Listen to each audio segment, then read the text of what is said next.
రామ్టాక్కి తిరిగి స్వాగతం. ఆంధ్ర పెట్టుబడులు వరదలాగా ప్రవహిస్తున్నాయి. ఏదో ఒక 1000 కోట్లు 2000 కోట్లు కాదు, లక్షల కోట్లు.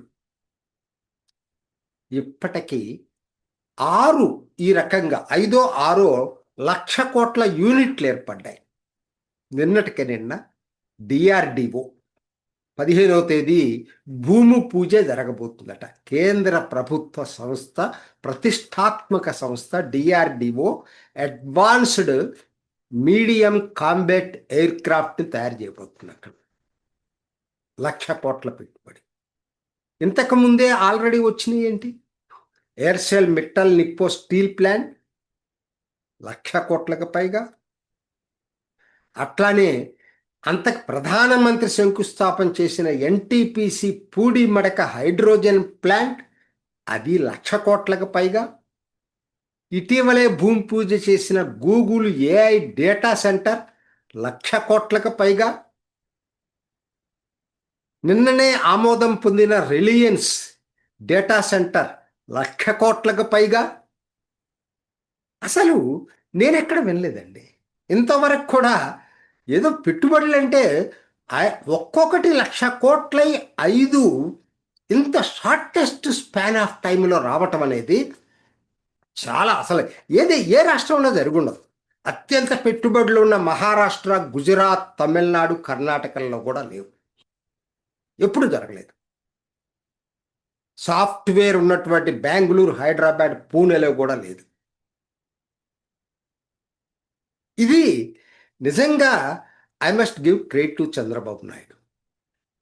ఇక ఎవరిని మనం చిన్నవాళ్ళం ఆయన గురించి మాట్లాడటానికి. ఎందుకంటే రాజకీయాలు పక్కన పెడితే ఆంధ్రాకి ఇవాళ 5 యూనిట్లు 1,00,000 కోట్లకు పైగా యూనిట్లను తీసుకొచ్చిన ఘనత సాధించింది చంద్రబాబు నాయుడు. ప్రతి వాళ్ళు ఒప్పుకోవాలి దానికి. దానికి ఆయన అనుసరించిన విధానాలు ఒకటి స్పీడ్ ఆఫ్ బిజినెస్ కాకుండా చాలా ఆశ్చర్యకరంగా ఉన్నాయి కొన్ని. ఒకనాడు కియా మోటార్స్ రావడానికి ఏం చెప్పాడు ఆయన? మీరు మా దగ్గరికి రండి, కియా మోటార్స్ అంటే మీకు ఏముంది అక్కడ, అనంతపూర్లో పెడుతున్నారు, నైట్ లైఫ్ లేదు, అర్బన్ లైఫ్ లేదు, ఎట్లా రావాలంటే ఆయన చెప్పిన ప్రచారం ఏంటి తెలుసా? ఆ రోజు మీరు బెంగళూరు మీకు దగ్గర, 1.5 to 2 అవర్స్లో మీరు వీకెండ్స్లో బెంగళూరు వెళ్ళి బ్రహ్మాండంగా ఎంజాయ్ చేయొచ్చు. ఇది బెంగళూరుకి అనుబంధం అనుకోండి అన్నాడు. మన రాష్ట్రానికి సంబంధించింది కాదు బెంగళూరు, కానీ బెంగళూరు నగరాన్ని చూపించి పెట్టుబడులు అట్రాక్ట్ చేశాడు. ఇవాళ డిఆర్డిఓ కూడా అదే. ఎందుకంటే సిబ్బంది వచ్చిన వాళ్ళకి అంత తేలిక కాదు కదా వాళ్ళని కన్విన్స్ చేయడానికి. అది కూడా బెంగళూరుకి దగ్గరలోనే ఉంటుంది. ఒకవైపు అదైతే, అసలు ఇవాళ దేశంలోనే ప్రతిష్టాత్మక ఇండస్ట్రియల్ కారిడార్గా మారినటువంటి, ఇండస్ట్రియల్ సిటీగా మారినటువంటిది శ్రీ సిటీ. కోర్స్ ఇది ప్రభుత్వం కాదు, ప్రైవేటు వ్యక్తులు స్టార్ట్ చేసినటువంటిది శ్రీ సిటీ. కానీ ఇక్కడకు వస్తున్నటువంటి పెట్టుబడులు చూస్తున్నారు. నిన్నటికి నిన్న క్యారియర్ ఏసీ సంస్థ 1,000 కోట్ల పెట్టుబడి పెట్టినట్టుంది. అంటే ఇది ఒక్కటే కాదు, ఎన్నో వచ్చేసినాయి. అసలు 31 దేశాల నుంచి ఉన్నారు. జపాన్ నుంచి ప్రధానంగా అక్కడికి విపరీతంగా అక్కడ ఉన్నాయి. దాదాపు ఎన్ని వేల పరిశ్రమలు ఉన్నాయో చెప్పలేము. అక్కడ 250 పరిశ్రమలు ఉన్నాయని చెప్తున్నారు అక్కడ. మరి ఎలా సాధ్యం? ఇక్కడ కూడా దీనికి కూడా ఒక లింక్ ఏంటంటే చెన్నైకి వీకెండ్స్ చెన్నైకి వెళ్తారు అందరూ, చాలా దగ్గర. సో మీకు నైట్ లైఫ్ ఉంటుంది, అర్బన్ లైఫ్ ఉంటుంది. కోర్స్ ఇప్పుడిప్పుడే తిరుపతి డెవలప్ అవుతుంది దగ్గరగా. ఎయిర్పోర్ట్, ఇంటర్నేషనల్ ఎయిర్పోర్ట్ వచ్చింది. ఆధ్యాత్మిక వాళ్ళు వీకెండ్స్లో గుడికి వెళ్ళాలనుకుంటే తిరుపతి దేవుడే దగ్గర ఉన్నాడు అక్కడ. అది. సో వీటిని అట్రాక్ట్ చేయటం మూడో సిటీ ఇవాళ. ఎందుకంటే ఇదంతా ఎందుకు చెప్తున్నానంటే, హైదరాబాద్ లాంటి నగరం పోయింది కదా ఆంధ్రాకి, లేదు కదా. మరి ఇక్కడ డెవలప్ కావడానికి కొన్ని దశాబ్దాలు పడుతుంది నగరం అనేది అనుకున్నారు. ఇప్పుడు మూడోది, ఒకవైపు బెంగళూరుని ఉపయోగించుకుంటున్నారు, చెన్నైని ఉపయోగించుకుంటున్నారు. మూడోది సొంతగా తన రాష్ట్రంలోనే వెనకబడిన ఉత్తరాంధ్రలో ఉన్న విశాఖను ఉపయోగించు. ఇది సొంత రాష్ట్రంలోది. విశాఖ నగరం ఎబ్బడి ముబ్బడిగా పెరగబోతుంది. ఎందుకంటే నేను చెప్పిన 5 యూనిట్స్లో ఎక్కువ భాగం అక్కడే వస్తున్నాయి. 4 యూనిట్స్ అక్కడ వస్తున్నాయి, 1,00,00,000 కోట్లకు పైగా. ఇవి కాక సాఫ్ట్వేర్ వస్తుంది ఇంకా. అంటే ఇదంతా ఏమైపోయింది? ఒక సిటీ లేనటువంటి రాష్ట్రాన్ని ఇస్తే, అనాథగా ఒక రాష్ట్రాన్ని వస్తే, ఇవాళ ఆ సిటీలని మనకి ఉన్నా లేకపోయినా సిటీలను చూపించి పెట్టుబడులు కూడా తీసుకురాగలిగాం. వేరే సిటీలను చూపించి అద్భుతమైనటువంటి ప్రక్రియ. ఏదైనా నేనెప్పుడు చూడలేదండి.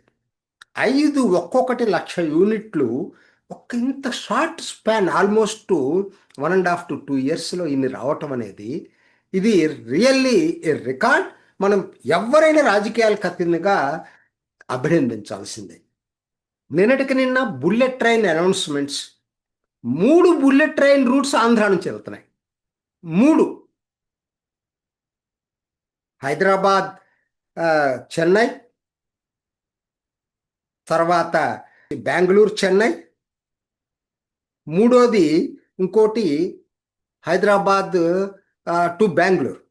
ఈ 3 కూడా ఆంధ్ర నుంచి వెళ్తున్నాయి. ఇది కూడా కలిసి వచ్చిన దృష్టి.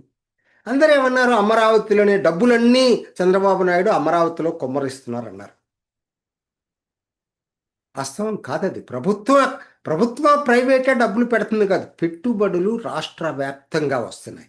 రాయలసీమ ఎప్పుడు లేని పద్ధతిలో గ్రీన్ ఎనర్జీ ఎన్ని పెట్టుబడులు అండి? ఒక్కొక్కటి 1,00,000 కోట్లు కాపోవచ్చు, లక్షలాది కోట్ల పెట్టుబడులు గ్రీన్ ఎనర్జీలో వస్తున్నాయి. వీటితో పాటు పోలవరం పూర్తి కాబోతుంది, తర్వాత పోర్ట్లు పూర్తి కాబోతున్నాయి, బాపట్ల చీరాల బీచ్ కారిడార్ మరో గోవాలాగా తయారయ్యే అవకాశం ఉంది.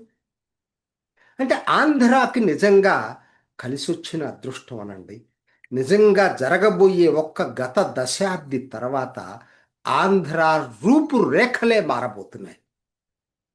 దేశ పటంలో టాప్ 5 రాష్ట్రాల్లో ఆంధ్ర ఉండబోతుంది 10 సంవత్సరాల్లో.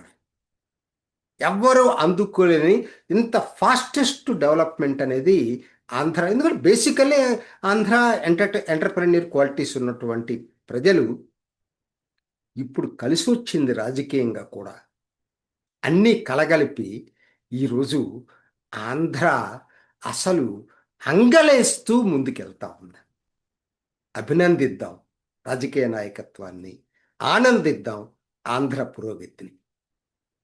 ఇది ఈనాటి రామ్ టాక్. ఇంకొక ఎపిసోడ్లో మళ్ళీ కలుసుకుందాం. నమస్తే. చూసారు కదండి, మరి ఈ వీడియో కనుక మీకు నచ్చినట్లయితే ఒక లైక్ కొట్టేసి మీ అభిప్రాయాన్ని కూడా కామెంట్ బాక్స్లో తెలియజేస్తూ ఇలాంటి ఇంట్రెస్టింగ్ అప్డేట్స్ కోసం మా ఛానల్ని సబ్స్క్రైబ్ చేసుకోండి.